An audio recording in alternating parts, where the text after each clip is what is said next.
آسمانوں کی مخلوق فرشتے، زمین کی مخلوق انسان، جنات، انبیاء، اولیاء، شہداء، اتقیاء، صلحاء، ازکیاء، حتیٰ کہ مومنین، مسلمین، کفار تک ہر ایک کی ضرورت کو پورا کرنے والا کون ہے؟ بولو صرف اللہ۔ اللہ تو ہر چیز کی ضرورت پوری کرتا ہے، ہر کسی کی، اور خصوصاً غذا دو قسم کی ہوتی ہے، آپ جانتے ہیں، ایک غذا جسمانی ہوتی ہے اور دوسری روحانی ہوتی ہے۔ ہاں، جسمانی غذا مثلا کھانا ہے، پینا ہے، کپڑے ہیں، لباس ہے، رہنا ہے، سہنا ہے، گھر ہے، مکان ہے، بیوی ہے، بچے ہیں، معاملات ہیں، یہ جسمانی غذا۔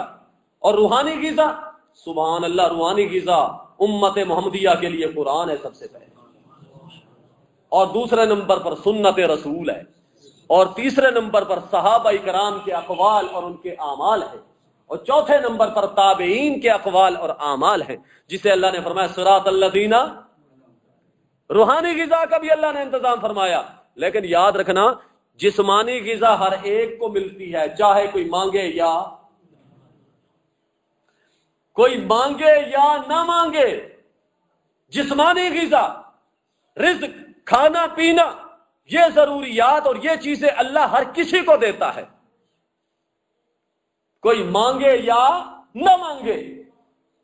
حدیث کے اندر آتا ہے لن تموت نفس حتی تستکمل رزقها، او کما قال النبی صلی اللہ علیہ وسلم۔ حضرت محمد مصطفیٰ صلی اللہ علیہ وسلم نے فرمایا اس وقت تک کسی پر موت ہی نہیں آتی جب تک وہ اپنا رزق مکمل نہ کر لے، جب تک اپنا رزق مکمل نہ کر لے اس وقت تک کسی کو موت ہی نہیں آتی۔ جسمانی غذا ہر کسی کو ملتی ہے، حتیٰ کہ جو کافر ہے اللہ اسے بھی دے رہا ہے، اور باقیوں سے، مومنوں سے زیادہ دیتا ہے۔ ہاں، آپ پڑھیں گے دیکھیں گے قرآن میں اللہ تعالیٰ ہر کسی کو دیتا ہے، حتیٰ کہ شیطان ابلیس سے بڑا اللہ کا کوئی دشمن ہو سکتا ہے؟ ابلیس کو بھی اللہ تعالیٰ نے جسمانی غذا پہلے بھی دی تھی جس وقت اللہ ہی کی عبادت کرتا تھا، اور جب نافرمان ہوا اللہ نے جسمانی غذا بند نہیں کی، ہاں، کھانا بند نہیں کیا، رزق بند نہیں کیا، جسمانی نعمتیں بند نہیں کی، وہ اللہ ہر کسی کو دیتا ہے، حتیٰ کہ جنگل کے جانوروں کو بھی دیتا ہے۔ جسمانی غذا تو ہر کسی کو دیتا ہے، لیکن روحانی غذا یہ پاکیزہ غذا، سبحان اللہ۔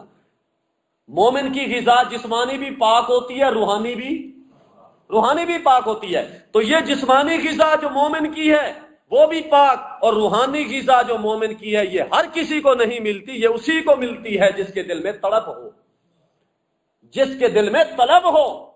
اگر تڑپ ہو تو حبشے سے بلال آتا ہے، سبحان اللہ، تڑپ ہے نا، روحانی غذا ملے، دل صاف کر کے آتا ہے، برتن سیدھا کر کے آتا ہے، روحانی غذا اللہ فوراً اس کے دل میں ڈال دیتے ہیں۔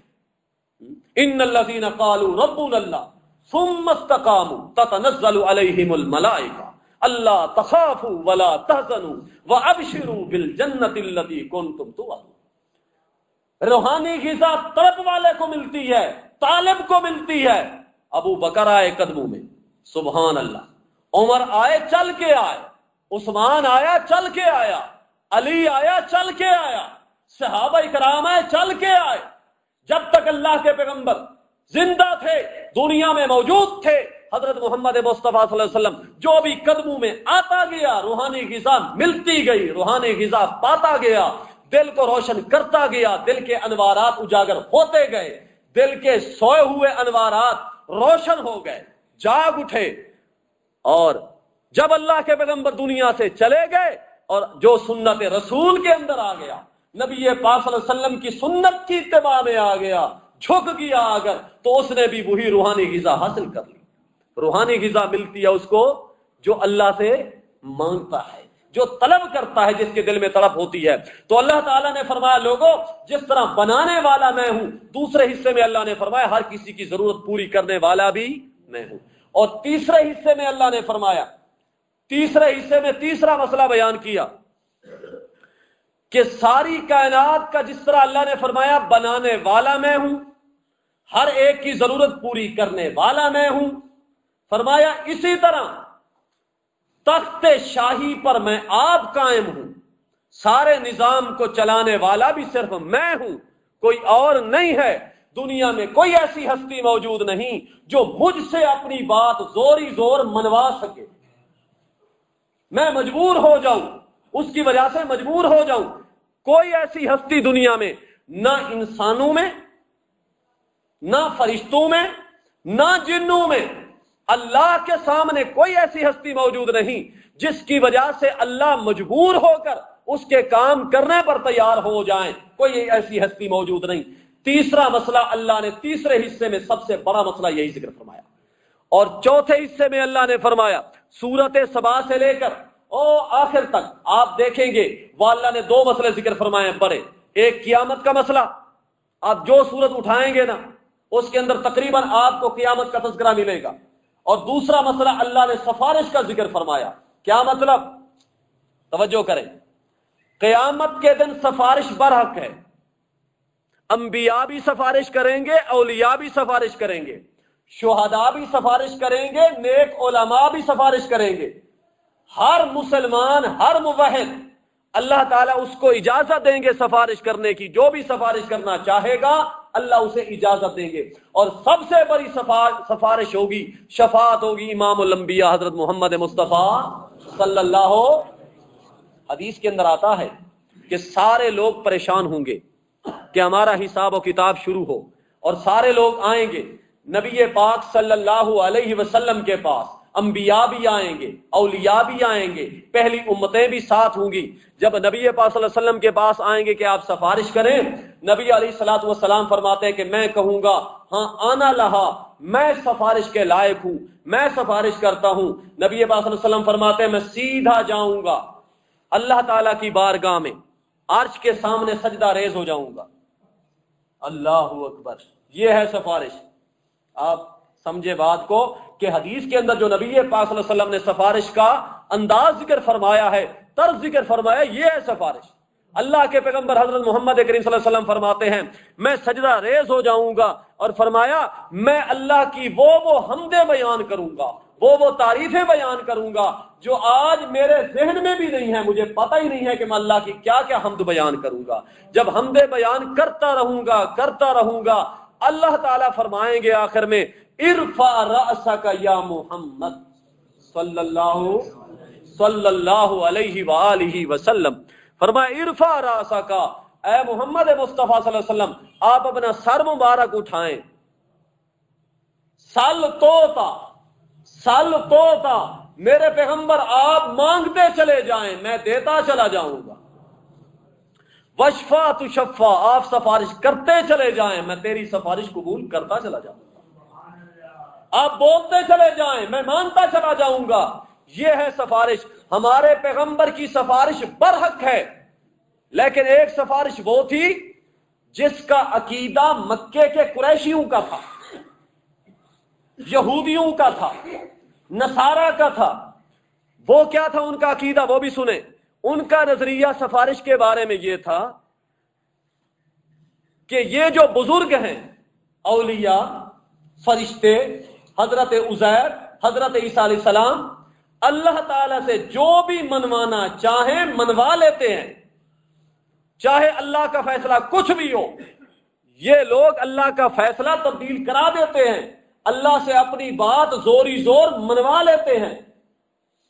یہ تھا نظریہ ابو جال کا سفارش کے بارے میں، یہ تھا نظریہ مکے کے قریشیوں کا جو شرک کیا کرتے تھے، 360 بت جن کے بنا کر انہوں نے کعبے کے اندر رکھے ہوئے تھے۔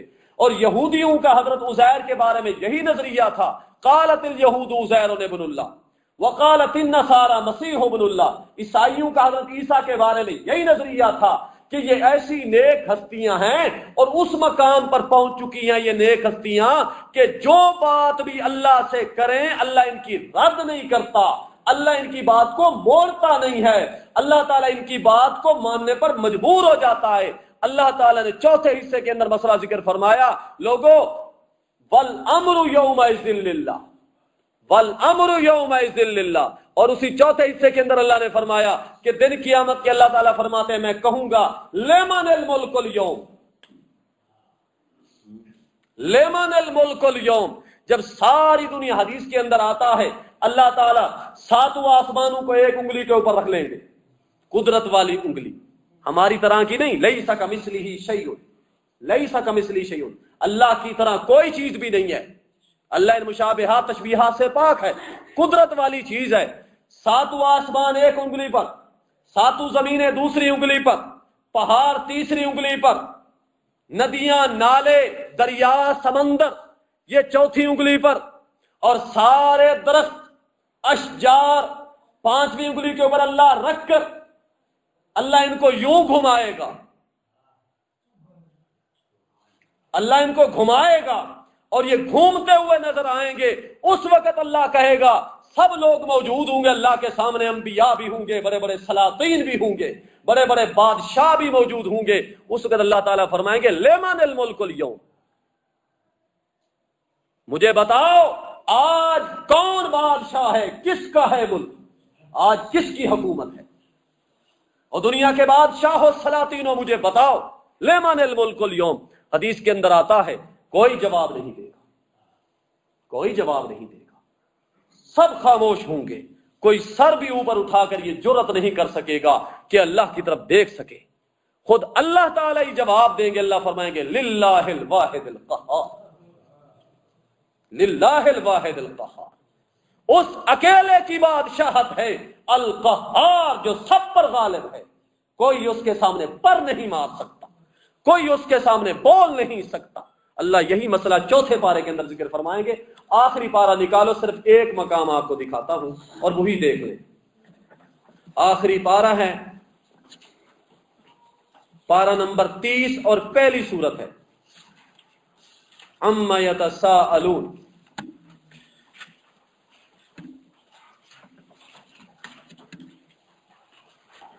صفحہ نمبر ہے 762، صفحہ نمبر ہے جی 762۔ آپ دیکھیں گے جو بات بھی ہم کریں گے انشاءاللہ قرآن ہی سے نکالیں گے، باہر سے کوئی بات نہیں آئے گی، ضرورت بھی نہیں ہوگی لانے کی ادھر ادھر سے۔ میں نے آپ کو کہا اگر ضرورت بھی پڑی تو کہاں جائیں گے؟ حدیث رسول اللہ صلی اللہ علیہ وسلم کی طرف جائیں گے، ہاں، پھر آگے ضرورت پڑی تو صحابہ کرام کی طرف جائیں گے۔ انشاءاللہ جو بات بھی ہوگی قرآن خود ہی بیان کر رہا ہوگا۔ دیکھیے گا صفحہ نمبر 762، نکال لیا صفحہ، اور آیت نمبر ہے 38، 37 آیت ختم ہو رہی ہے۔ آیت نمبر اسی 37 کو پہلے دیکھ لیں، اسی کے اوپر اللہ نے قیامت کا ذکر فرمایا۔ مل گئی ہے جی آیت، مقام مل گیا۔ رب السماوات والارض،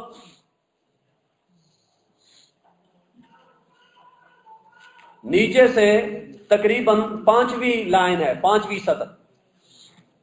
رب السماوات والارض، اللہ نے فرمایا رب ہے آسمانوں کا، والارض رب ہے زمین کا، وما بینہما اور رب ہے ان چیزوں کا، ما بینہما جو کچھ ان دونوں کے درمیان ہے، یعنی 14 طبق کی کائنات کا رب صرف اللہ ہے۔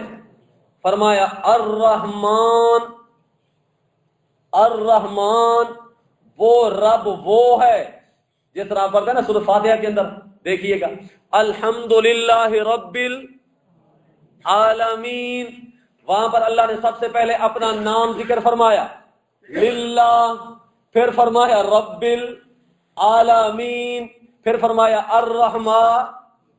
اب لگاؤ جی اس آیت کو اسی کے ساتھ تو یوں جڑتی ہوئی نظر آئے گی، سبحان اللہ، رب السماوات والارض، وہاں بھی رب کا ذکر، یہاں بھی رب کا ذکر، وہاں فرمایا رب العالمین، یہاں فرمایا ذرا کھول کر بات کو وضاحت کے ساتھ، فرمایا عالمین کیا ہے؟ السماوات والارض وما بینہما، اور ساتھ فرمایا الرحمن۔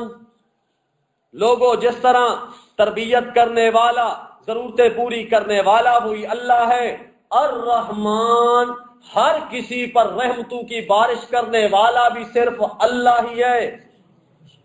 چھوٹی نعمت ہو یا بڑی نعمت ہو، چھوٹی رحمت ہو یا بڑی رحمت ہو، روحانی رحمت ہو یا جسمانی رحمت ہو، ہر قسم کی رحمت کرنے والا صرف اللہ ہے. لا یملکون منہ خطابا، لا یملکون، اللہ نے فرمایا لوگوں میرے سوا دن قیامت کے نہیں مالک ہوں گے لوگ اس اللہ سے خطاباً، بات کرنے کے بھی مالک نہیں ہوں گے. لا یملکون منہ خطابا، نہ دنیا میں کوئی آدمی جرأت کر کے اللہ سے بات کر سکتا ہے. بات سمجھو، معنی سمجھو. لا یملکون، نہ دنیا میں کوئی ایسی ہستی موجود ہے جو جرأت کر کے زوری زور طاقت کے ساتھ اللہ سے خطاب کر سکے. نہ قیامت کے دن کوئی ایسی ہستی ہوگی. لا یملکون، نہیں مالک ہوں گے اللہ سے بات کرنے کے. کب؟ فرمایا یوم یقوم الروح، جس وقت جبرائیل بھی کھڑا ہوگا اللہ کے سامنے. روح سے مراد ہے جبرائیل، روح سے مراد کون ہے؟ جبرائیل. روح بھی کھڑا ہوگا، یعنی جبرائیل بھی اللہ کے سامنے ہاتھ باندھ کر پر مار رہا ہوگا اور کھڑا ہوگا دہشت کی وجہ سے. 600 پر ہیں حضرت جبرائیل کے، اور اللہ کے سامنے کھڑا ہوگا تو دہشت کی وجہ سے اس کے پاؤں لرز رہے ہوں گے اور اس کے پر لرز رہے ہوں گے، کانپ رہا ہوگا. والملائکۃ صفا، اور فرشتے سارے کھڑے ہوں گے صف کی حالت میں. لا یتکلمون، لا یتکلمون، نہ کلام کر سکیں گے اس وقت کوئی بھی. الا من اذن لہ الرحمن، مگر وہی کلام کر سکے گا، گفتگو کر سکے گا جس کو رحمان نے اجازت دی ہوگی. جس کو رب اجازت دے گا وہی رب کے سامنے کلام کرے گا. وقال صوابا، اور کہے گا درست بات ہے جی، اور کہے گا درست بات. دیکھیے جی بات کس طرح کھل کر سامنے آ گئی ہے. اللہ تعالیٰ فرماتے ہیں لوگوں اس وقت کسی کو بات کرنے کی طاقت نہیں ہوگی. اور اسی طرح یہ اگلی صورت نکال لیں،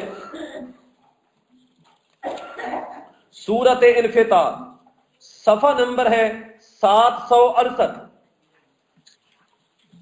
768، بالکل آخر میں چلے جائیں، آخری آیت اور نیچے لائن آخری سطر، اسی صفحے کی آخری سطر، صفحہ نمبر ہے 768، 70 سے 2 کم. سورت انفطار، اذا السماء انفطرت، اذا السماء انفطرت، بالکل اس کے اسی صفحے کے آخر میں دیکھیں اللہ نے فرمایا ما ہم عنہا بغائبین، قیامت کے دن کوئی بھی مجھ سے غائب نہیں ہوگا اور کوئی جہنم سے چھپ نہ سکے گا. ما ادراکا ما یوم الدین، لوگوں کیا معلوم آپ کو کیا ہے قیامت کا دن. ما ادراکا ما یوم الدین، کیا ہے بدلے کا دن. ثم ما ادراکا ما یوم الدین، پھر کیا معلوم آپ کو کیا ہے بدلے کا دن، یعنی وہ قیامت کا دن کیسا ہوگا. اللہ نے فرمایا یوم لا تملک نفس لنفس شیئا. کیسے اللہ تعالیٰ نے کمال کر دی ہے، اللہ نے کمال کر دی یہ جملہ ذکر فرما کے. دیکھیے گا جی ایک اصول ہے، علماء کا اصول ہے، عرب حضرات کا، عربیوں کا کلام کا، کہ جب نکرہ ہو اور نکرہ تحت نفی آئے، نکرہ ہو اور نکرہ نفی کے نیچے آئے تو وہ عموم کا فائدہ دیتا ہے، یعنی کلام عام ہو جاتی ہے. یہاں پر دیکھیے لا تملکو، لا اس کا معنی ہے نہیں، سارے جانتے ہیں آپ لا کا معنی نہیں. جس طرح پڑھتے ہیں لا الہ الا اللہ، پڑھتے ہیں نا لا الہ، لا کا معنی نہیں. یہاں پر بھی لا کا معنی ہے نہیں. اس لا کو کہا جاتا ہے نافیہ، نفی. اس کے بعد آگے دیکھیں نفسن، نفس کا معنی ہے جان، نفس کا معنی ہے جان، ذی روح چیز. اور یہ نفسن عام ہے، نکرہ ہے. نکرا کا مطلب کیا ہوتا ہے؟ ایک ہوتا ہے معرفہ، دوسرا ہوتا ہے نکرا۔ آپ اچھی طرح جانتے ہیں معرفہ، مثلا ایک آدمی کا نام ہے زید، تو جب بھی زید بلایا جائے گا، پکارا جائے گا، تو مراد زید ہوگا، عمر بکر نہیں ہوں گے، اس کو کہا جاتا ہے معرفہ۔ اور نکرا کیا ہوتا ہے؟ نکرا عام ہوتا ہے، جیسے رجل، رجل کا معنی ہے مرد۔ اب یہ مرد والا جو لفظ ہے یہ عام ہے، یہ کوئی خاص نہیں ہے، اس کے اندر سارے لوگ مراد ہو جاتے ہیں، جو بھی مرد مراد لیں رجل کے اندر سارے داخل ہیں۔ تو یہاں پر یہ نفس نکرا ہے، کوئی نفس، کوئی نفس چھوٹا ہو یا بڑا۔ اب آئی بات، توجہ کرنا، قرآن ہی سے بات نکلے گی، باہر نہیں جائیں گے ہم۔ لا تملکو نفس، اور اصول ہے جب نکرا ہو اور نفی کے نیچے آئے، لا تملکو، لا کے نیچے نفس ہے، لا کے نیچے نفس ہے، جب نکرا نفی کے نیچے آئے گا تو عام ہوگا، اور عام ہونے کا مطلب یہ ہے لا تملکو نفس، نہیں مالک ہوگا کوئی نفس، نہ آسمانوں میں، نہ زمین میں، نہ انسانوں میں، نہ فرشتوں میں، نہ جنوں میں، لے نفس، کسی نفس کے لیے، نہ انسانوں کے لیے، نہ فرشتوں کے لیے، نہ جنوں کے لیے، شیئن، اس دن نہیں مالک ہوگا کوئی نفس کسی نفس کا، شیئن، کچھ بھی۔ آپ اندازہ لگائیں، ہاں پتہ نہیں لوگوں نے تو کیا کچھ بنا رکھی ہے باتیں، لوگوں نے پتہ نہیں کہاں کہاں تک بنا رکھی ہیں باتیں۔ اب دیکھیں ہم اپنی باتوں کو، اپنے نظریات کو ذرا قرآن کی کسوٹی پر تو فٹ کریں، قرآن والے ترازو پر تو منطبق کریں۔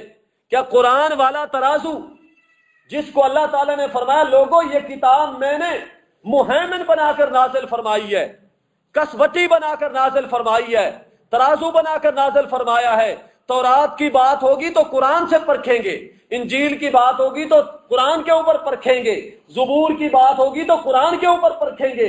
اب جس آدمی کی بات ہوگی تو پھر کس کے اوپر کریں گے منطبق؟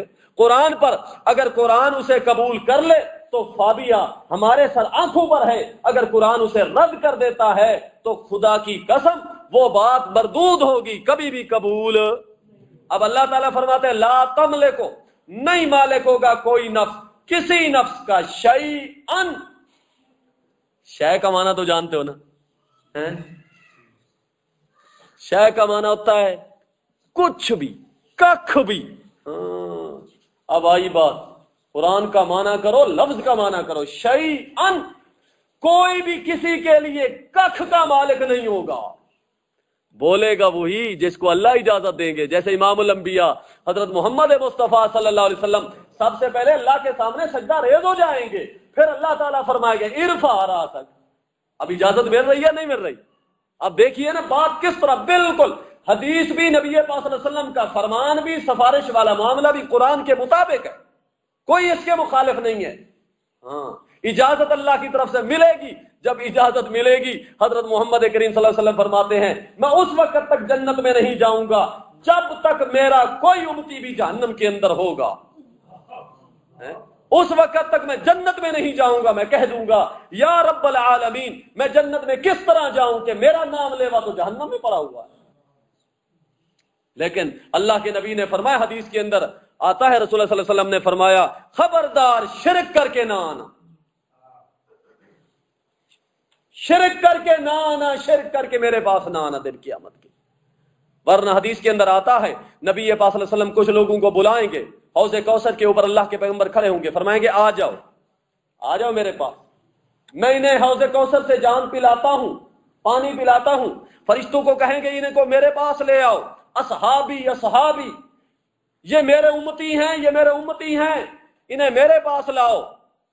فرشتے کہیں گے، بخاری شریف کی حدیث ہے، بخاری شریف کی حدیث ہے، فرشتے کہیں گے انک لا تدری ما احدثوا بعدک، انک لا تدری ما احدثوا بعدک، کہ اے پیارے پیغمبر آپ کو پتہ نہیں ہے کہ ان لوگوں نے دنیا میں کیا کچھ کام کیے تھے، کس طرح دین کے اندر انہوں نے بدعات ایجاد کر لی تھی، کس طرح انہوں نے دین توحید کو بگاڑ کے رکھ دیا تھا۔ آپ کو پتہ نہیں ہے جب اللہ کے پیغمبر فرشتوں کی یہ بات سنیں گے تو اللہ کے پیغمبر فرمائیں گے سوکن سوکن سوکن، دور ہو جاؤ مجھ سے۔ تو ایک بات یاد رکھنا، قیامت کے دن سفارش ہوگی ہمارے پیغمبر کی، انشاءاللہ ہر امتی کے حق میں ہوگی، لیکن اس کے حق میں جس نے شرک نہ کیا ہوگا۔ تو پورے قرآن کے کتنے حصے بنے جی؟ کل 4، اور چاروں حصوں میں بڑے بڑے مسئلے اللہ نے بیان فرمائے 4۔ پہلا مسئلہ اللہ نے فرمایا صفت خالقیت کا، کہ ہر چیز کا خالق صرف اللہ ہے۔ دوسرا مسئلہ بیان کیا کہ ہر چیز کا پیدا کرنے والا جس طرح اللہ ہے، اسی طرح ضرورتیں پوری کرنے والا بھی صرف اللہ ہے اور کوئی نہیں۔ تیسرا مسئلہ اللہ نے بیان فرمایا جس طرح بنانے والا میں ہوں، ضرورتیں پوری کرنے والا میں ہوں، اسی طرح تخت شاہی پر بھی میں قائم ہوں، کسی اور کے حوالے میں نے ملک کا نظام نہیں کیا۔ اور چوتھا مسئلہ اللہ تعالیٰ چوتھے حصے کے اندر بیان فرمائیں گے قیامت کا مسئلہ، جو سب سے بڑا مسئلہ ہوگا، اور سفارش کا مسئلہ کہ قیامت کے دن او مشرکین مکہ، او یہودیوں، نکال دو اپنے نظریات سے یہ بات کہ حضرت عزیر مجھ سے تمہیں چھڑا لیں گے اور بچا کے لے جائیں گے۔ اور عیسائیوں تم بھی اپنے ذہنوں سے یہ بات نکال لو کہ تمہیں تمہارا پیغمبر حضرت عیسیٰ علیہ السلام مجھ سے چھڑا کے لے جائے گا۔ لا تملک نفس لنفس شیئا والامر یومئذ للہ، اس وقت حکم چلے گا تو صرف للہ، کس کا چلے گا؟ اللہ ہی کا۔ اب یہ چاروں مسائل سورۃ فاتحہ کے اندر اللہ نے بیان فرمائے ہیں۔ دیکھیے گا جی، سورۃ فاتحہ کے اندر یہ چاروں مسائل ہیں۔ اللہ نے فرمایا الحمدللہ، الحمدللہ، تمام صفات کمالیہ۔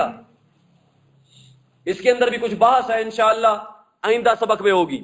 الحمدللہ میں معنی کر رہا ہوں الحمد، حمد کا معنی وہ خوبیاں، وہ کمال، وہ صفات جو صرف اللہ کے ساتھ خاص ہیں، یہ حمد کا معنی ہے۔ وہ صفات، وہ خوبیاں، وہ محامد، وہ کمالات جو صرف اللہ کے ساتھ خاص ہیں۔ للہ، اللہ فرماتے ہیں لوگوں یہ ثابت ہے صرف اللہ کے لیے، صرف اللہ کے لیے ثابت ہے۔ اب یہاں پر مفسرین فرماتے ہیں للہ ذکر تو ہے اللہ کا، اور مراد اس سے وصف مشہور ہے صفت خالقیت۔ یعنی اب اصل عبارت یوں ہے الحمدللہ اے الحمد للخالق، الحمد للخالق، تمام کمالات، تمام صفات کمالیہ، مثلا عالم الغیب ہونا، حاضر و ناظر ہونا، مختار کل ہونا، مشکل کشا ہونا، حاجت روا ہونا، متصرف فی الامور ہونا، مدبر کل ہونا، للہ اے للخالق ثابت ہے صرف اس رب کے لیے جو ہر چیز کا خالق ہے۔ اب پہلے حصے کو اللہ نے ذکر فرمایا، پہلے حصے کو پورے کو الحمدللہ کے اندر، اور دوسرے حصے کو اللہ نے اس صفت ربوبیت کو فرمایا رب العالمین، وہ رب ہے تمام جہانوں کا، تمام عالم و کائنات کا رب ہے، پالنہار ہے، ہر ایک کی ضرورت پوری کرنے والا بھی صرف اللہ ہے اور کوئی نہیں۔ اور تیسرا حصہ اللہ تعالیٰ نے بیان فرمایا الرحمن الرحیم کے اندر اللہ نے فرمایا لوگوں جس طرح خالق میں ہوں، ہر ایک کی ضرورت پوری کرنے والا میں ہوں، الرحمن اسی طرح ہر ایک کے اوپر بڑی رحمتیں کرنے والا بھی میں ہوں، الرحیم چھوٹی رحمتیں نازل کرنے والا بھی میں ہوں۔ یعنی کیا مطلب؟